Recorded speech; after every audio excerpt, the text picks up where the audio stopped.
إن الحمد لله نحمده ونستعينه ونستغفره ونعوذ بالله من شرور أنفسنا ومن سيئات أعمالنا.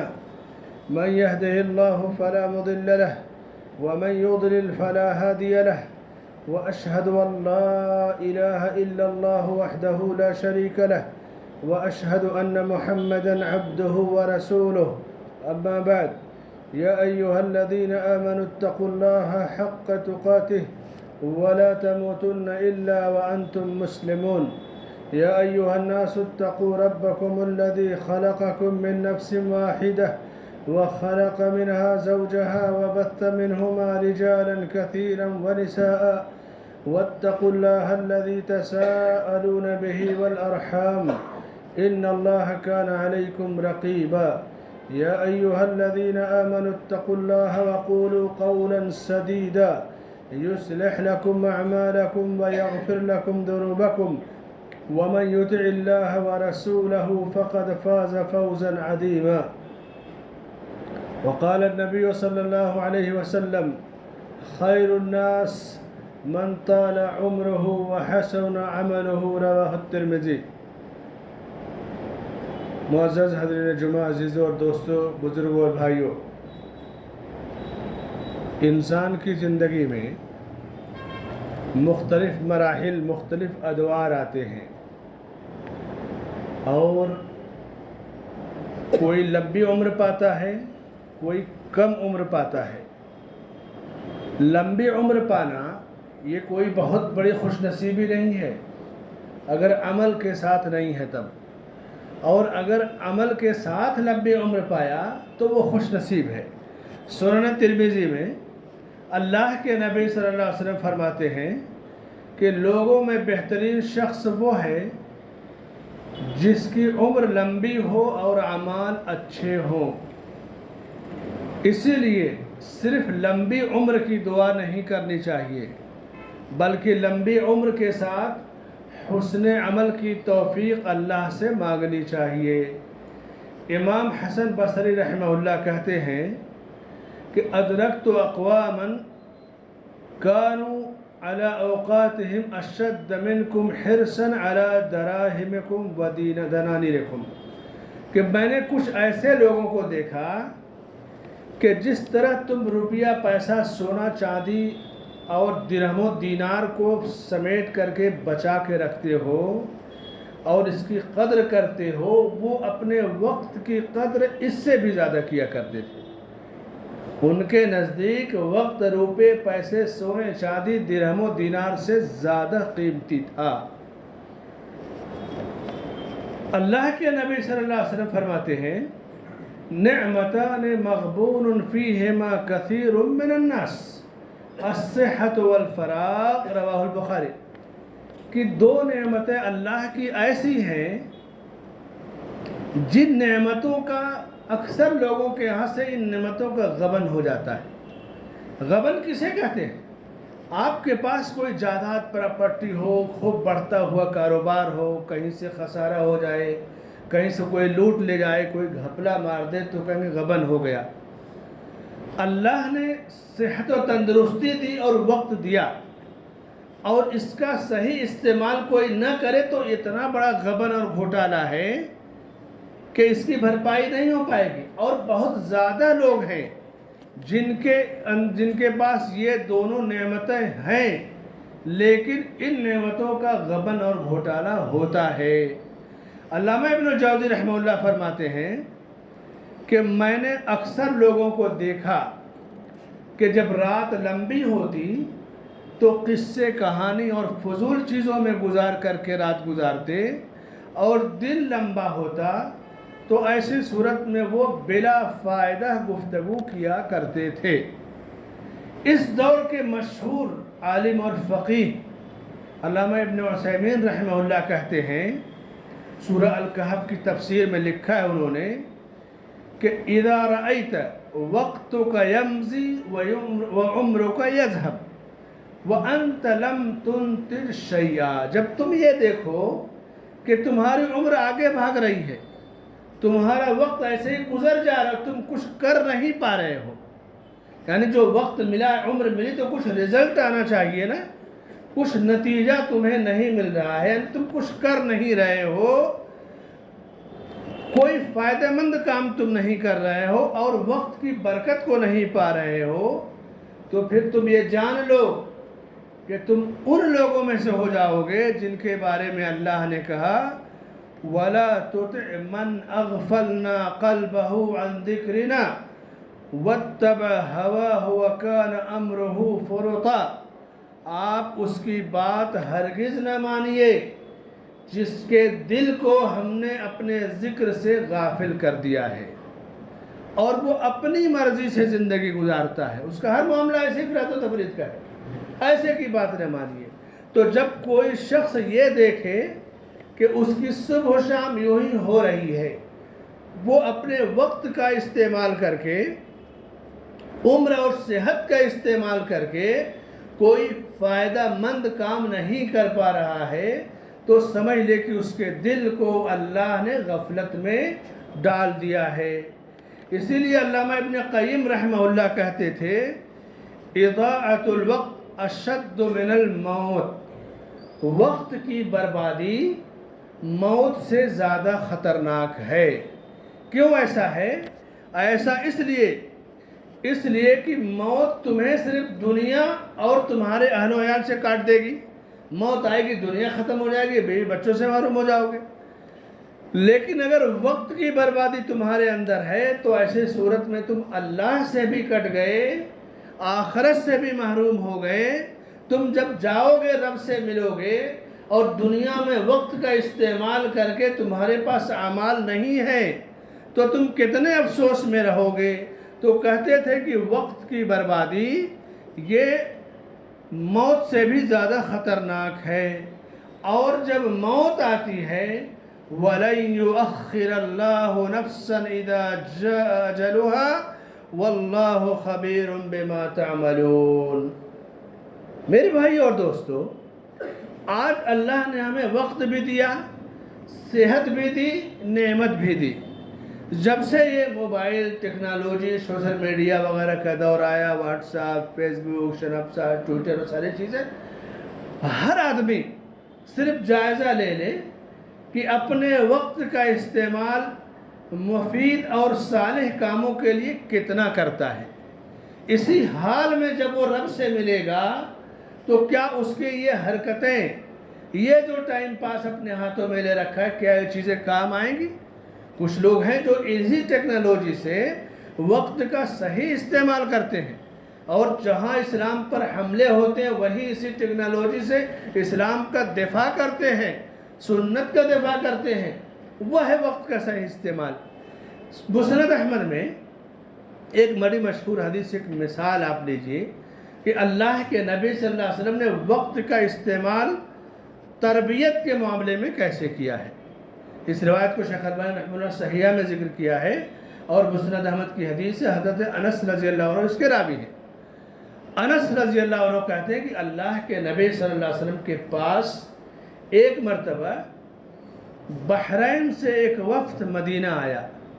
بحرین اس وقت ایک ملک کا نام ہے، اس وقت جزیرۃ العرب کا ایک حصہ تھا، اور وہ وفد کہاں سے آیا؟ بحرین جیسے سعودی عرب کا موجودہ علاقہ دمام ہے، خبر ہے، قطیف ہے، الاحسا ہے، یہ تاریخی لحاظ سے اس وقت کا بحرین ہے۔ اس کی دلیل یہ ہے کہ اللہ کے نبی صلی اللہ علیہ وسلم نے جب پہلا جمعہ پڑھا، اسلام کا پہلا جمعہ مسجد قباء میں ہوا مدینہ میں، اس کے بعد ایک وفد جو بحرین سے مدینہ جا رہا تھا، کسی سفر کی طرف میں تھا، تو جواسہ نامی جگہ پر پہنچا تو اسے خبر ملی کہ جمعہ فرض ہو گیا ہے، تو اسلام کا دوسرا جمعہ جواسہ میں ہوا۔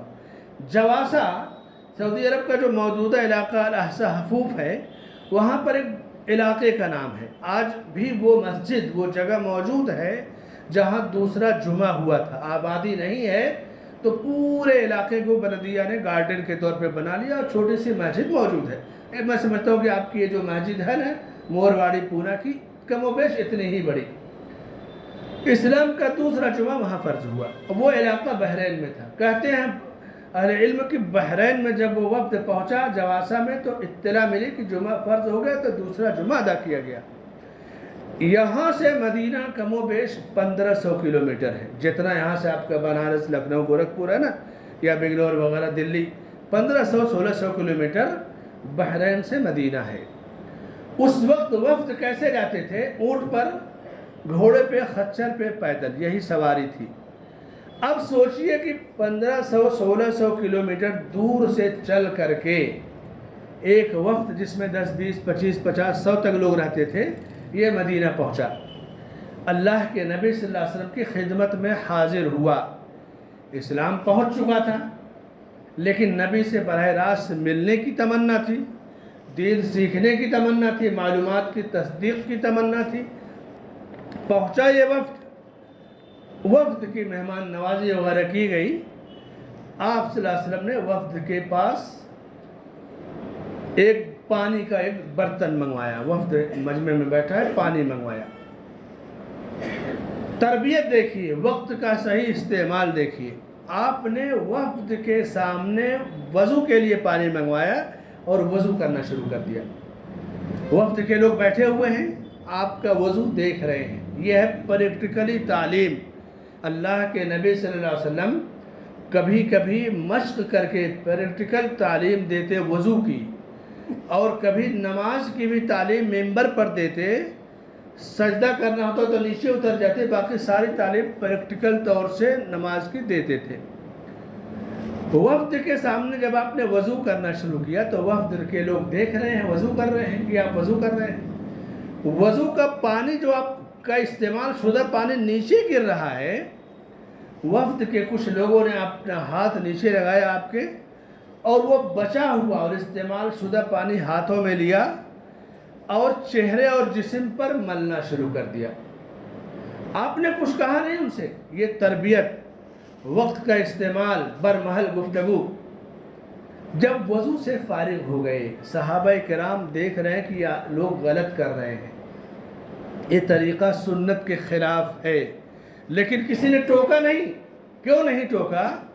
علماء یا اہل علم کی موجودگی میں شاگردوں کو نہیں بولنا چاہیے. نبی معلم اول ہیں، معلم کبیر ہیں، آپ کے صحابہ موجود ہیں، جانتے ہوئے بھی غلط ہے، خاموش تھے اس لیے کہ آپ خود ہی موجود ہیں.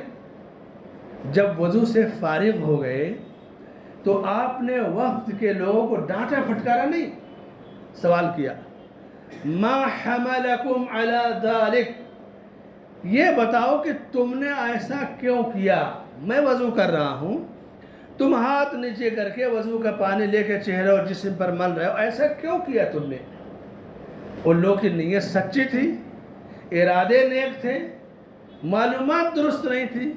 تو کہا کہ ہمیں آپ سے سچی محبت ہے، ہم چاہتے ہیں کہ آپ کی محبت اور اللہ کی محبت ہمیں مل جائے، بس یہی چاہیے ہمیں.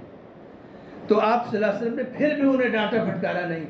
ایک غلط کام ہے، غلط سے روکنے کے ساتھ ساتھ فوراً صحیح رہنمائی، یہ ہے تربیت کا انداز. صرف ڈانٹ کر کنارے کر دینے سے مسئلہ حل نہیں ہوتا ہے، اس کی تربیت صحیح ہونی چاہیے.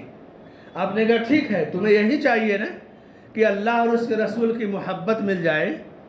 میں تمہیں چند کام ایسے بتاتا ہوں، صرف 3 کامات جان لو، اسے کر لو، اللہ اور اس کے رسول کی محبت پا جاؤ گے. یہ وضو کا پانی چومنا، اس کو چہرے پہ ملنا، جسم پہ ملنا، اس کا کوئی فائدہ نہیں.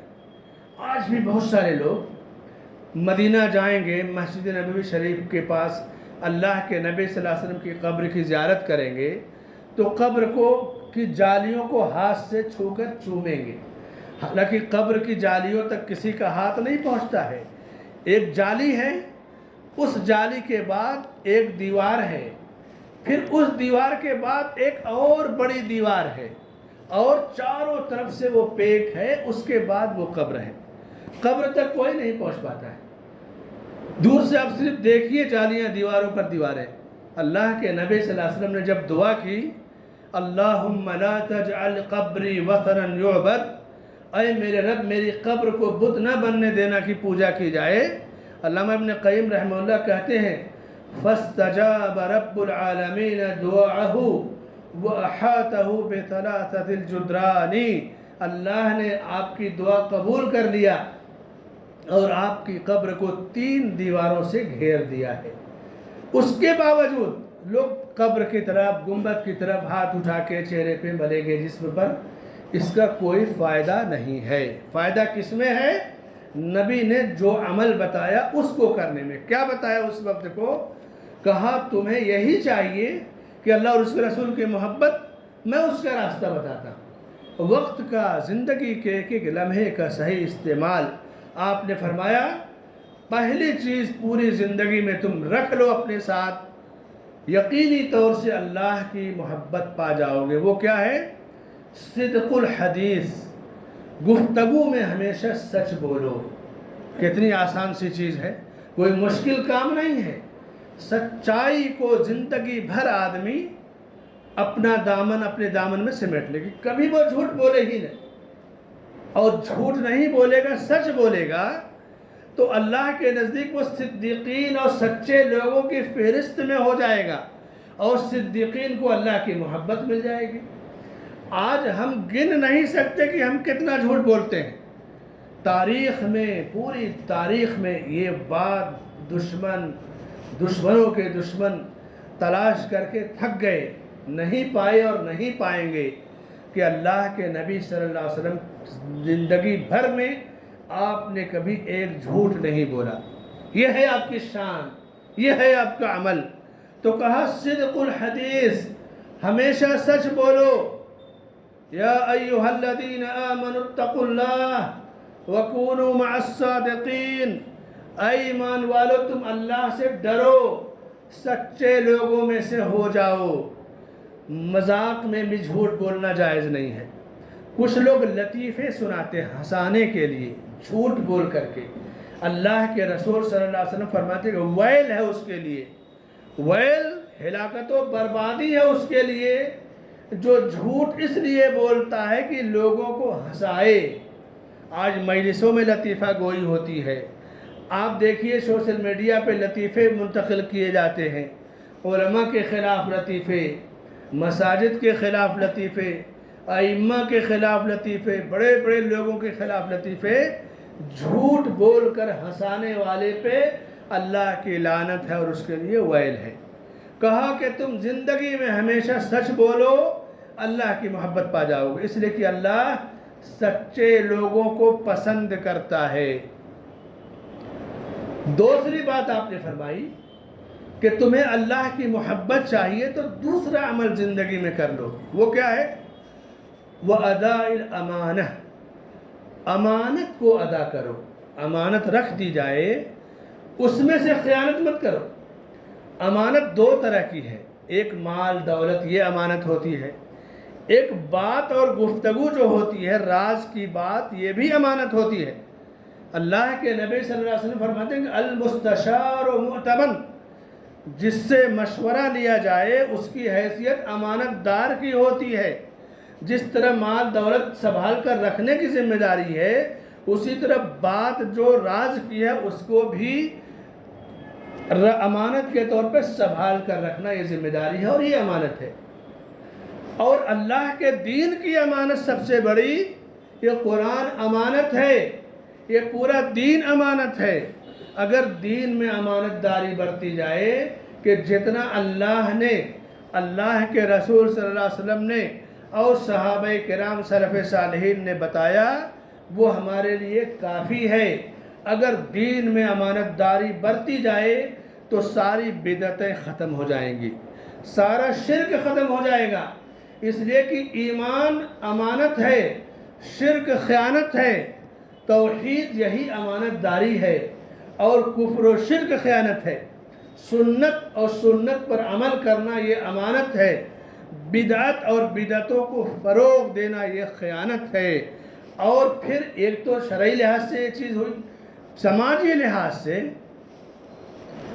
انسان مال و دولت کا پیاسا ہوتا ہے، ضرورت مند بھی ہوتا ہے، بھوکا بھی ہوتا ہے، حریص اور لالچی بھی ہوتا ہے، تو کب کہاں سے وہ چاہے ہڑپ کر لے اور خیانت کر بیٹھتا ہے۔ یہ چیزیں دنیا میں تو اسے ترقی دے دیں گی بظاہر، لیکن قیامت کے دن یوم لا ينفع مال ولا بنون الا من اتى اللہ بقلب سلیم، جس دن نہ مال کام آئے گا نہ اولاد کام آئے گی، ہاں جسے اللہ نے قلب سلیم دیا ہو۔ میرے بھائیوں اور دوستو، امانت داری کتنے ایسے لوگ ہیں جو فرضی ناموں سے آئی ڈی بنا کر کے سوشل میڈیا پہ بہکاوے کا کام کرتے ہیں، فرضی کمپنیاں بنا کر کے، فرضی جو ہے فارم بنا کر کے لوگوں کو دھوکہ دیتے ہیں، لوگوں سے آن لائن بزنس کے نام پہ فراڈ کرتے ہیں۔ آج خیانت پورے سماج میں پھیلی ہوئی ہے۔ آپ نے کہا کہ امانت داری، جس قوم سے امانت داری رخصت ہو جائے گی وہ قوم اللہ کے عذاب سے قریب ہو جاتی ہے۔ اور دنیا میں سب سے پہلے امانت رخصت ہوگی دلوں سے، جیسے نمازوں میں سب سے پہلے خشوع رخصت ہوگا، رکوع سجدہ رکعتیں باقی رہیں گی، خشوع رخصت ہوگا۔ اسی طرح معاملات سے سب سے پہلے امانت رخصت ہوگی۔ بعد حدیثوں میں فرمایا کہ ایک وقت آئے گا کہ لوگ تلاش کریں گے کہ کون ہے جو امانت دار ہے، امین ہے، اس کے پاس میں امانت رکھ کر کے کہیں سفر پہ جاؤں تو بڑی مشکل سے کسی کو پائیں گے کہ فلاں کے پاس امانت رکھ دو۔ اور امانت دلوں سے ایسے نکالی جائے گی، رات کو آدمی امانت دار ہے اور صبح کو خیانت کر بیٹھا، ایسے بھی واقعات ہوتے ہیں۔ تو آپ نے جو تربیت کی، وقت کا استعمال کیا کہ دیکھو سچائی، امانت داری، یہ دونوں چیزیں تمہیں اللہ سے قریب کر دیں گی۔ اور جب اللہ سے قریب تم ہو گئے تو اللہ سے قربت کے ساتھ ساتھ اللہ کے بندوں سے بھی قریب ہونا ہے تمہیں۔ ایسا نہیں کہ اللہ سے قریب ہو جاؤ بس ختم معاملہ۔ اللہ سے قریب ہونے کے لیے اللہ والے اللہ کے بندوں کے ساتھ بھی حسن سلوک کیا کرتے تھے۔ اللہ کے رسول صلی اللہ علیہ وسلم یا صحابہ کرام رضی اللہ عنہم اجمعین کا جو سوشل ورکر تھا معاملہ، ریلیف کا معاملہ، امیر ہو، غریب ہو، کافر ہو، مشرک ہو، یہودی ہو، عیسائی ہو، حسن سلوک دنیا میں سب کے ساتھ کرتے تھے۔ اسی لیے آپ نے فرمایا کہ لا تصاحب الا مومن ولا یاکل طعامک الا تقی، دوستی کرنی ہو تو صرف مومن سے کرو، کھانا کھلانا ہو تو صرف متقی اور اللہ والے کو کھلاؤ۔ اب دوستی دو طرح کی ہے، ایک ہوتا ہے کہ دوستی حقیقی دوستی، ایک ہے کاروباری شراکت، پارٹنر، بزنس۔ تو حقیقی دوستی صرف اللہ والے سے ہوگی، ایمان والے سے ہوگی۔ لیکن بزنس اور کاروبار چاہے جس سے بھی چاہے آپ کریں۔ اللہ کے نبی صلی اللہ علیہ وسلم کی تجارت صحابہ کی طرح یمن میں تھی، شام میں تھی، جہاں کی یہود اور نصارہ رہتے تھے۔ تو بزنس، کاروبار، تجارت میں آپ کسی کے ساتھ بھی کاروبار کر سکتے ہیں۔ اسی طرح سے کھانا کھلانے کی بھی دو صورتیں ہیں، ایک طعام برائے حاجت، ایک طعام برائے تقریب۔ ایک ہے ضرورت کے وقت کھانا کھلانا، اس میں کافر مسلم ہندو مسلم نہیں دیکھیں گے، جو بھی بھوکا ہے اسے کھانا کھلائیں گے۔ یہاں تک کہ پیاسے کتے کو پانی پلانے کی وجہ سے اللہ نے بدکار کی مغفرت فرمائی، طائفہ عورت کی۔ آپ نے دیکھا ہوگا کرونا کی مہاماری میں اللہ والے کتنے تھے جو سب کو کھانا کھلاتے تھے، وہ مذہب ذات پات نہیں دیکھتے تھے۔ یہ ہے طعام برائے حاجت، یہاں اس کا اجر ہے۔ ایک ہے طعام برائے تکریم، عزت و احترام کے لیے کھانا کھلانا، مہمان نوازی یا اسی طرح سے تکریم کے لیے کھلانا، اس کو کہتے ہیں کہ یہ صرف اللہ والے کے لیے ہے۔ عزت و تکریم، عزت و افزائی صرف اللہ والوں کے لیے۔ وَلَا يَأْكُلْ طَعَامَكَ إِلَّا تَقِي، متقی آدمی کے لیے، متقی کی تکریم کریں گے وہ آپ کو دعائیں دے گا۔ تو تکریم اور عزت و احترام کا کھانا متقیوں کے لیے ہے، ضرورت کا کھانا بھوکے پیاسے کا وہ سارے لوگوں کے لیے اجازت ہے۔ دوستی حقیقی ایمان والوں کے ساتھ ہوگی، لیکن کاروبار، بزنس اور سماج کے لحاظ سے وہ سب کے ساتھ ڈیلنگ کی جائے گی۔ تو کہا کہ کھانا کھلاؤ تو متقی کو، دوستی کرو تو مومن کے ساتھ۔ تو ایمان، عقیدے کے ساتھ سچائی اور امانت داری کے ساتھ ساتھ اللہ کے بندوں سے قربت کا آپ نے ایک راستہ بتایا، وہ کیا؟ وحسن الجوار، یہ تیسری چیز ہے۔ پہلی چیز جو اللہ اور اس کے رسول سے قریب کرے گی سچائی، دوسرا عمل امانت داری، تیسرا عمل آپ نے صرف 3 باتیں آپ نے بتائیں۔ 1500 کلومیٹر دور سے وفد آیا ہے، صرف 3 باتیں آپ اسے سکھا رہے ہیں، لیکن یہ 3 باتیں پوری زندگی کو شامل ہیں۔ زندگی میں جہاں جو بھی عمل کرنا چاہیں گے ان 3 بنیادی باتوں کی ضرورت پڑے گی۔ کہا وحسن الجوار، پڑوس کے ساتھ حسن سلوک کرو۔ پڑوسی 3 طرح کے ہوتے ہیں، ایک پڑوسی، ایک رشتہ دار اور ایک مسلمان۔ اس کا 3 حق ہو گیا، پڑوس کا، رشتہ دار کا اور اسلام کا۔ دوسرا پڑوسی جو پڑوسی ہے اور رشتہ دار ہے، مسلمان نہیں ہے، اس کا 2 حق ہے۔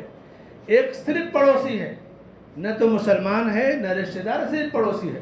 تو پڑوسی کوئی بھی ہو اس کی خوشیوں میں مبارکباد دینا، مذہبی تہواروں کے علاوہ عام خوشیوں میں مبارکباد دینا، غموں میں تسلی دینا، شریک ہونا، اپنے ساتھ اسے شریک کرنا، دعوتوں میں بلانا، یعنی پڑوسی کے ساتھ اچھا سلوک کرنا۔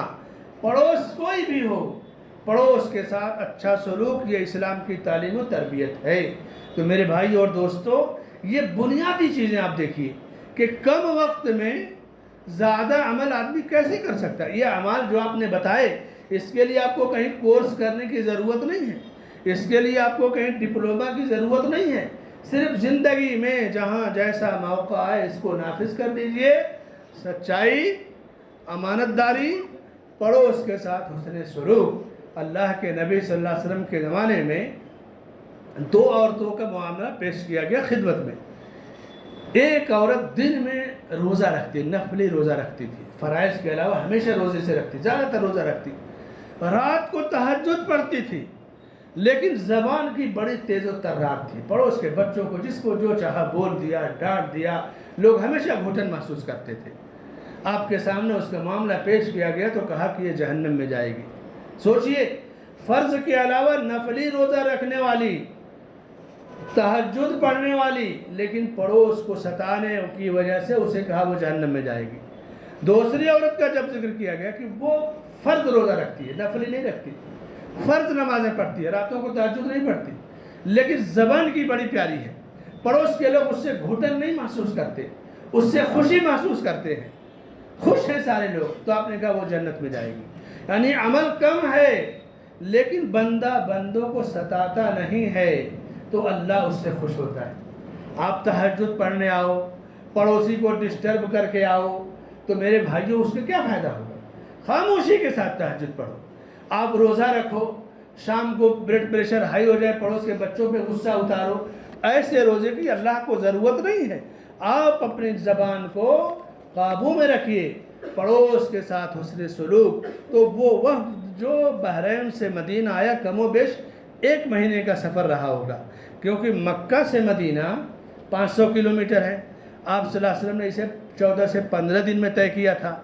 بحرین سے مدینہ 1500 کلومیٹر ہے، تو 1 مہینہ سے زائد کا یہ سفر طے کیا انہوں نے، اور آ کر کے خدمت نبوی میں حاضری دی۔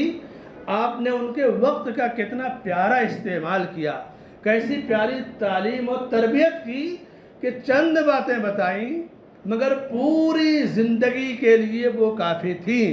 جب تک سانسوں میں سانس ہے، سچائی کی، امانت داری کی، پڑوس کے ساتھ حسن سلوک کی ضرورت ہے۔ تو ایمان، عقیدے، توحید، سنت کے ساتھ ساتھ میرے بھائیوں یہ اسوہ نبوی، یہ تربیت نبوی، یہ ہمیں اپنے گھروں میں عام کرنا چاہیے، اپنے بچوں میں پھیلانا چاہیے۔ جب ہم موبائل جو ہے بڑا والا دیتے ہیں اور ان کو خوش ہو کر کے انہیں تحفہ دیتے ہیں تو اس کے آداب بھی سکھائیں، اس کے استعمال کا طریقہ بھی سکھائیں۔ ایسا نہیں کہ اسے دے دیں، آپ نہیں جانتے، جاننے والوں کے پاس لائیں، بیٹھائیں کہ مولانا اس کو میں موبائل دے رہا ہوں، بچہ 10ویں پاس کیا ہے، حفظ کیا ہے، فلاں کامیابی اس کو ملی ہے، تو یہ کس لیے پا رہا ہے، کیا اس کا استعمال کرے گا؟ کم از کم اس کو ڈائریکشن جیسے ہوتا ہے اسکولوں میں کاؤنسلنگ ہوتی ہے ایڈمیشن سے پہلے، اور ہلکا پھلکا انٹرویو لیا جاتا ہے، رہنمائی کی جاتی ہے۔ اتنا خطرناک یہ ہتھیار ہے جو 2 دھاری تلوار ہے، 2 طرف اس کے دھار ہے میرے بھائیوں اور دوستو۔ اب اس سے بچاؤ کا وہی ایک راستہ ہے جو نبی نے وقت کے استعمال کا بتایا، اور تربیت، صحیح تربیت کا جو راستہ بتایا، اس راستے کے علاوہ اور کوئی راستہ اس کے خطرناک ہونے سے بچا نہیں سکتا، یا اس کی خطرناکی سے بچا نہیں سکتا، نہ اس کے غبن سے بچا سکتا ہے۔ رات گزر جاتی ہے، 6 گھنٹہ 8 گھنٹہ کیسے گیا کچھ نہیں پتہ لگتا ہے۔ اسی لیے نبی صلی اللہ علیہ وسلم فرماتے ہیں خیر الناس من طال عمرہ وحسن عملہ، لوگوں میں بہترین وہ ہے جس کی عمر لمبی ہو اور اعمال اچھے ہوں۔ اللہ سے دعا ہے کہ اللہ ہمیں اعمال صالحہ کی توفیق عطا فرمائے، ہمیں وقت کے صحیح استعمال کی توفیق عطا فرمائے، ہمیں غافل لوگوں میں سے نہ بنائے۔ ہمارے نبی نے جو تربیت کی، وقت کا استعمال کیا، کم وقت میں بھاری بھاری چیزیں، بڑی بڑی چیزیں بتائیں، ہمیں ان کی روشنی میں اپنی زندگی گزارنے کی توفیق عطا فرمائے۔ آج ہمارا وقت گزرتے جا رہا ہے، لیکن ہم اپنے وقت کے بارے میں نہیں سمجھ پاتے کہ کس لیے ملا ہے، کیا مقصد ہے اس کا، کیا اس کا انجام ہوگا۔